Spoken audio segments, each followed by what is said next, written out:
చోరత్వము, దొంగతనం నీది కాంది ఎందుకు ఆశిస్తావయ్యా?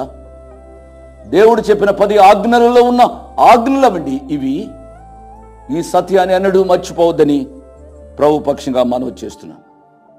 ఎటువంటి పాపములు చేయకుండా వారు మారు మనసు పొందడానికి బదులుగా వారు దేవుని మీద తిరుగుబాటు చేసిన వారిగా ఉంటున్నట్లుగా చదువుతున్నాం.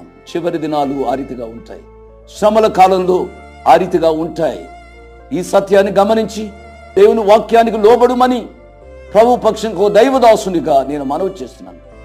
అమ్మా బాబు, ఏదో భయపెట్టి మాట్లాడాలి అనేది నీకు ఉద్దేశం కాదు.